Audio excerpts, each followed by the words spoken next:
Vous avez peur de faire des fautes, vous êtes paralysé à l'idée de vous tromper, vous avez peur de prendre le mauvais temps, d'utiliser les mauvais mots de vocabulaire, de faire des erreurs de prononciation. Cette vidéo est donc faite pour vous, c'est la partie numéro 2 d'une suite de 3 vidéos où je vais vous expliquer les 60 erreurs les plus couramment faites par les francophones. Si vous voulez voir les 20 précédentes, allez regarder dans la vidéo juste en dessous dans la description. Je vais vous mettre les deux liens des vidéos numéro 1 et vidéo numéro 3. Vous pouvez aussi retrouver un récap PDF gratuit, un e-book, donc des 60 erreurs les plus courantes faites par les Français en anglais. Vous pouvez le télécharger dans la description juste en dessous. Démarrons tout de suite avec l'erreur numéro 1 que vous faites peut-être et que j'entends beaucoup de francophones faire. C'est de dire « to do a mistake ». Justement, c'est une erreur. Pour traduire du français à l'anglais, faire une faute, il ne faudra pas utiliser le verbe « do », mais bien le verbe « make ». Vous faites certainement l'erreur parce que en français on a seulement un verbe faire alors qu'en anglais il y en a deux. Suivant ce qu'il y a derrière, faire une faute, faire ses devoirs, faire du sport, il faudra choisir soit entre do, soit make. Là ici pour faire une erreur, ce sera toujours la même chose, ce sera make. To make a mistake. You shouldn't be afraid to make mistakes. It's part of the process. Tu ne devrais pas avoir peur de faire des fautes, ça fait partie du processus. Erreur numéro 2 que j'entends très souvent, c'est de dire I'm interesting. I'm interesting. Si vous voulez dire je suis intéressé par quelque chose, dites I'm interested. Si vous utilisez l'adjectif interesting, vous dites intéressant. Au lieu de dire je suis intéressé, vous dites je suis intéressant. I'm interested in art. L'art m'intéresse. Attention, vous pouvez donc utiliser interesting dans d'autres types de phrases, tout simplement pour dire it's interesting. C'est intéressant. This book is interesting. Ce livre est intéressant. Mais si vous voulez dire moi, je suis intéressé par, dites bien interested. L'erreur numéro 3, c'est d'utiliser la phrase how do you call that in English? Comment est-ce que tu dis ça en anglais? How do you call that in English? Attention, on ne traduira pas comment ça se dit en anglais par how, mais bien what. What do you call that in English? Comment est-ce que tu dis ça en anglais? En français, on a le verbe, le petit mot commun, mais on n'utilisera pas how en anglais, mais bien what. Numéro 4, is 18 hours. Lorsque vous voulez dire l'heure, faites attention parce que le système dans les pays anglophones est seulement sur 12 heures et pas sur 24. On ne pourra pas dire 22 hours pour dire 22 heures, il faudra dire 10 p.m. Pour faire la distinction entre le matin et le soir, s'il est 6 heures du matin ou 6 heures du soir, donc 18 heures, on utilisera soit 6 a.m., soit 6 p.m. Si vous voulez dire je pars du travail à 18 heures, ne dites pas I leave work at 18, ça ne se dira pas comme ça en anglais, mais I leave work at 6 p.m. I leave work at 6 p.m. On n'utilise pas non plus le mot hour pour dire l'heure. Quand on dit 18h, 10h, 20h, on n'utilise pas le mot hour. Le mot hour veut dire une heure pleine, donc 60 minutes. Si vous dites j'ai regardé un film qui dure 2 heures, là oui, vous pourrez dire the film is 2 hours long. Mais quand vous parlez de l'heure de la journée, 8h, 10h, 20h, on n'utilise pas hour. Vous pourriez par contre dire o'clock. It's 10 o'clock. Il est 10h. Si vous voulez dire par exemple je vais au lit à 10h du soir, ne dites pas I go to bed at 10 ou at 10 hours. Dites I go to bed at 10 p.m. Ne dites pas non plus at 22 pour dire 22h, mais bien donc 10 p.m. L'erreur suivante, la numéro 5, c'est de dire to practice sport. Vous êtes nombreux à vouloir dire je pratique du sport, je pratique la course à pied, je pratique le badminton et vouloir utiliser le verbe to practice. Attention, lorsqu'on pratique un sport, en anglais, on n'utilisera pas le mot practice, mais soit do, soit go, suivant le sport que vous pratiquez. Ne dites pas I practice rock climbing, je pratique l'escalade, mais dites I do rock climbing. Ne dites pas I practice yoga, mais I do yoga. Ne dites pas I practice swimming, mais bien I go swimming. Le verbe to practice existe en anglais, mais il veut dire pratiquer dans le sens faire des répétitions pour s'entraîner à devenir meilleur. Donc dans un sport, vous allez avoir des compétences que vous allez pratiquer, par exemple le swing au golf, donc I practice the swing. Mais ne dites pas I practice golfing. I do golfing and I practice the swing. 6, c'est un faux ami, le mot formation. Ce mot-là existe en anglais, mais il ne se traduit pas par le mot formation comme on l'a en français, quand on parle d'une formation, par exemple en ligne, une formation pour apprendre l'anglais. Donc ce faux ami, formation, se traduit d'une autre façon. On pourra dire soit a training, soit a course. A training, a course. Par exemple, je fais une formation en anglais, ne dites pas I do a English formation, mais bien an English course ou English training. Course ou training. L'erreur numéro 7 est la suite de la précédente. Quand vous dites formation, pour dire une formation, vous avez souvent tendance à utiliser le verbe follow. En français, on va dire suivre une formation, et vous avez envie de copier-coller avec le même verbe équivalent en anglais. Vous allez dire I follow a formation. Vous avez fait donc là une double faute. On ne dit pas follow a formation, mais on dira to take a course. En anglais, ce sera le verbe prendre, et attention, le nom formation se traduira par course. Suivre une formation, c'est donc take a course et pas follow a formation. Numéro 8, le mot qui prête à confusion, journey. Journey.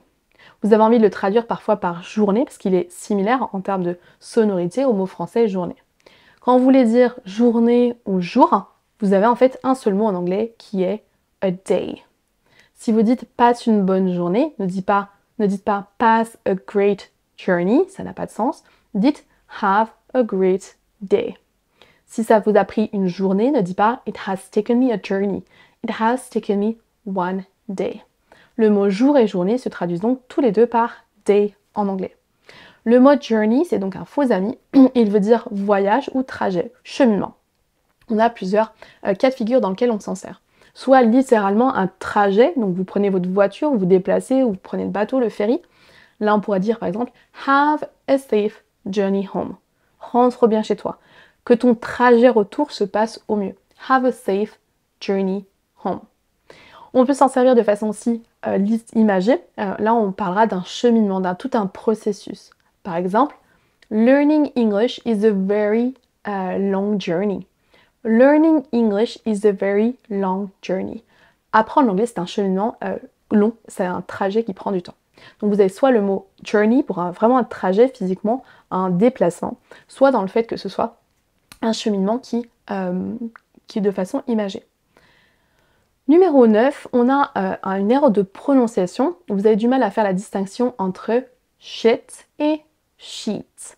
Attention de ne pas mélanger les deux. Lorsque vous voulez prononcer le mot sheet, S-H-E-E-T, il faut prononcer un I long. Sheet. A l'inverse, S-H-I-T, shit, c'est un I court. Faites attention à la différence entre les deux.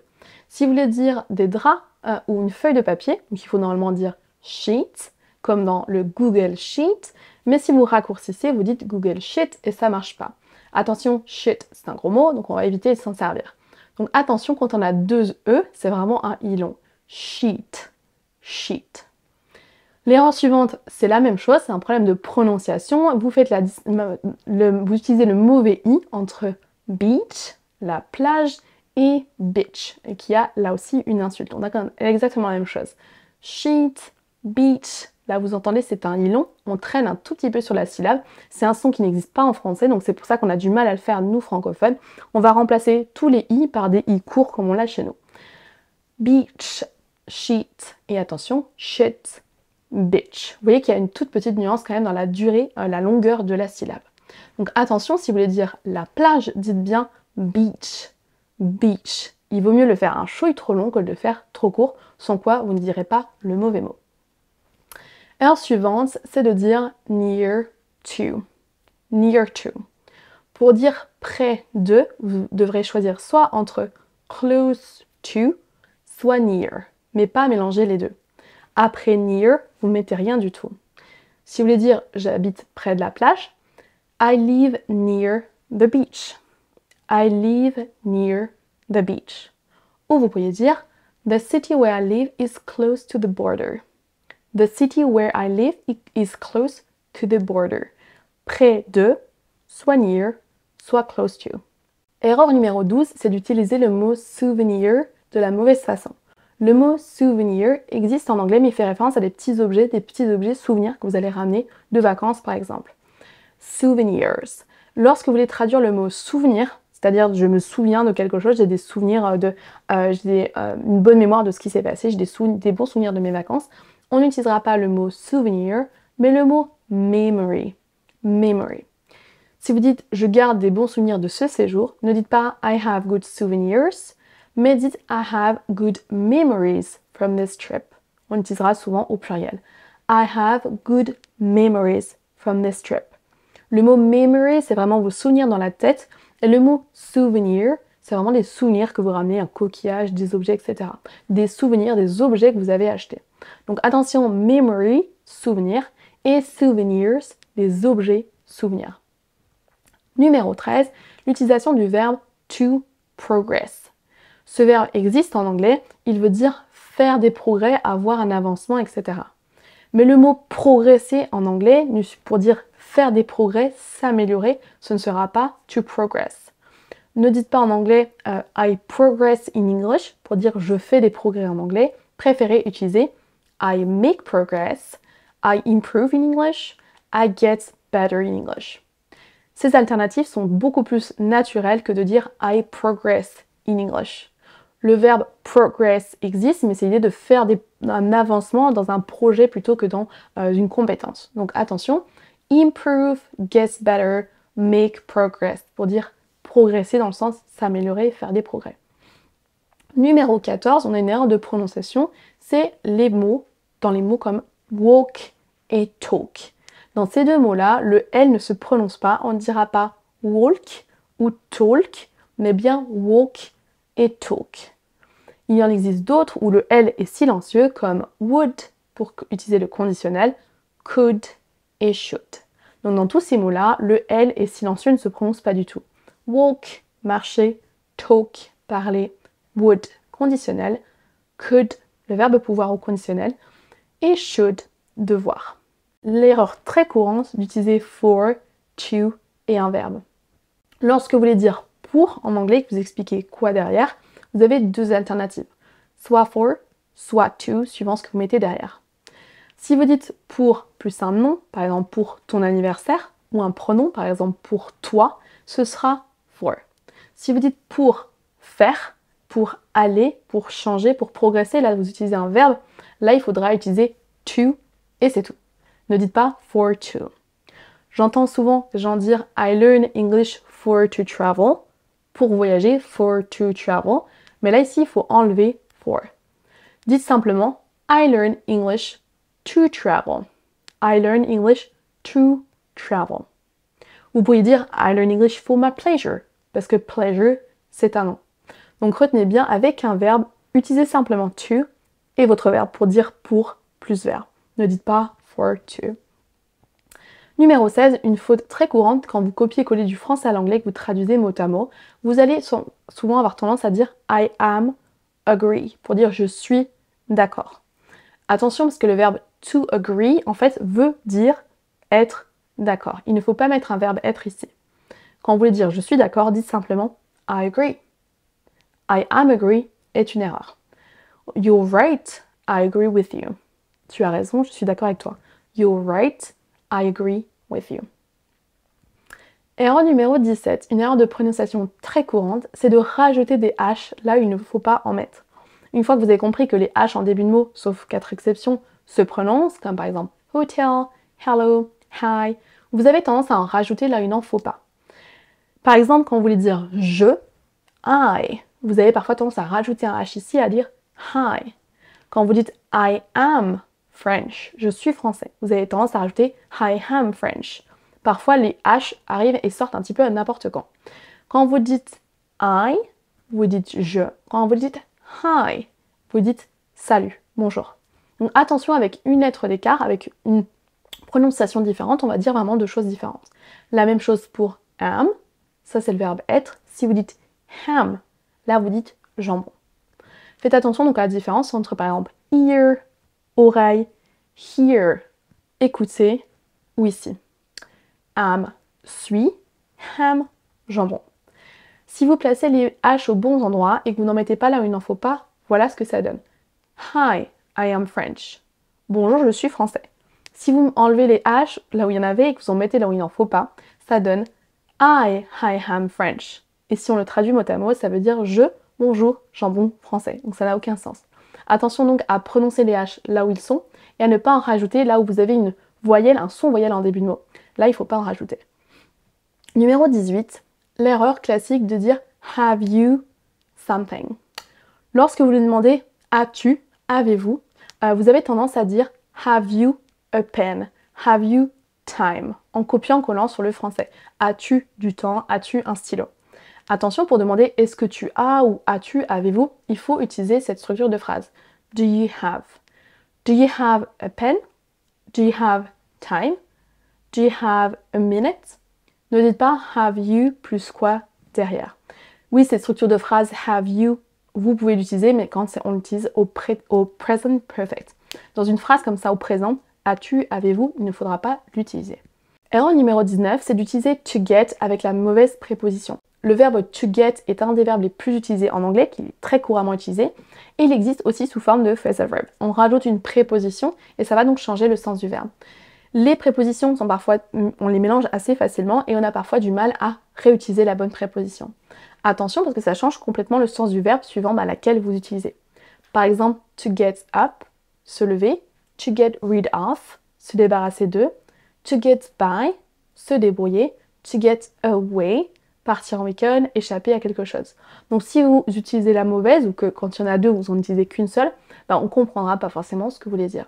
Donc attention à bien apprendre les bonnes prépositions avec les bonnes définitions. Erreur numéro 20, une grande classique aussi que là, beaucoup de Français font, même à un niveau très avancé, c'est le fait de rajouter un S au niveau des adjectifs.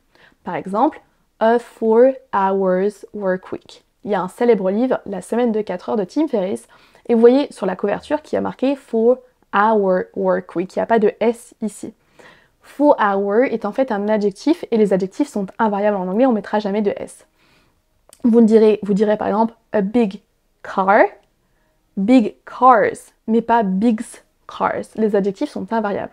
On dira a big dog et big dogs. On ne mettra jamais de S à big ici. Donc attention, si vous voulez dire une semaine de 4 heures, là ici en français à heure on met un S, mais en anglais non. On ne dit pas the 4 hours work week, mais the 4 hour work week. Si vous voulez parler d'un challenge sur 30 jours, ne dites pas a 30 days challenge, mais a 30 day challenge. Dites a 2 hour film, un film de 2 heures, mais pas a 2 hours film. C'est tout pour cette vidéo, partie 2 de 3 vidéos sur les 60 erreurs à ne surtout pas faire en anglais. Si vous voulez vous faire comprendre, vous pouvez aller dans la description pour non seulement télécharger le e-book des 60 erreurs à ne surtout pas faire en anglais, et vous retrouverez la partie 1 et la partie 3 qui vont avec cette vidéo aujourd'hui. Dites-moi dans les commentaires combien de fautes vous faisiez sur ces 20 erreurs, et si vous avez aimé cette vidéo, je vous souhaite une très bonne journée, on se retrouve dans la prochaine. Bye!